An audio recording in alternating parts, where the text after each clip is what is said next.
ఈరోజు బైబిల్ అధ్యయనం కొరింథీయులకు వ్రాసిన మొదటి పత్రిక 11వ అధ్యాయం 1 నుండి 16 వచనాలు. ప్రార్థన. తండ్రి, మేము మరొక రోజు అనుభవించినందుకు కృతజ్ఞతలు మరియు మీ మాటను అధ్యయనం చేస్తూ మా సమయాన్ని ఆశీర్వదించండి. మమ్మల్ని మీ దగ్గరకు రప్పించమని మేము కోరుతున్నాము. యేసునామంలో ఆమెన్. కొరింథీయులకు వ్రాసిన మొదటి పత్రిక 11వ అధ్యాయం.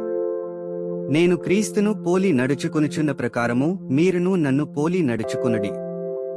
మీరు అన్ని విషయములలో నన్ను జ్ఞాపకము చేసుకొనుచు నేను మీకు అప్పగించిన కట్టడలను గైకొనుచున్నారని మిమ్మును మెచ్చుకొనుచున్నాను. ప్రతి పురుషునికి శిరస్సు క్రీస్తనియు, స్త్రీకి శిరస్సు పురుషుడనియు, క్రీస్తునకు శిరస్సు దేవుడనియు మీరు తెలిసికొనవలెనని కోరుచున్నాను. ఏ పురుషుడు తలమీద ముసుగు వేసుకుని ప్రార్థన చేయునో లేక ప్రవచించునో ఆ పురుషుడు తన తలను అవమానపరచును. ఏ స్త్రీ తలమీద ముసుగు వేసుకొనక ప్రార్థన చేయునో లేక ప్రవచించునో ఆ స్త్రీ తన తలను అవమానపరచును, ఏలైనగా అది ఆమెకు క్షౌరము చేయబడినట్టుగానేయుండును. స్త్రీగా ముసుగు వేసుకొనని ఎడల ఆమె తల వెండ్రుకలు కత్తిరించుకొనవలెను.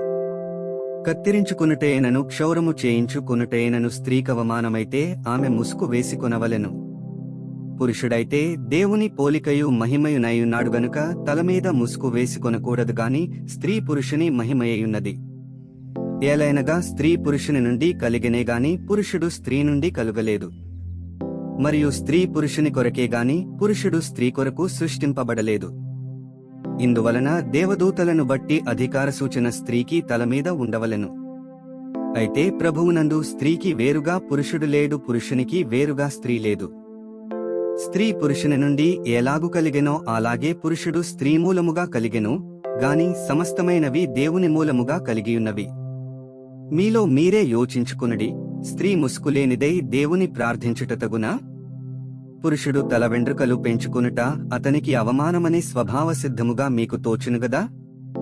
స్త్రీకి తల వెండ్రుకలు పైట చెంగుగా ఇయ్యబడెను గనుక ఆమె తల వెండ్రుకలు పెంచుకొనుట ఆమెకు ఘనము. ఎవడైనను కలహప్రియుడుగా కనబడిన ఎడల మాలోనైనను దేవుని సంఘములోనైనను ఇట్టి ఆచారము లేదని వాడు తెలిసికొనవలెను. 16 వచనాలు చదివియున్నాము. ముగింపు ప్రార్థన.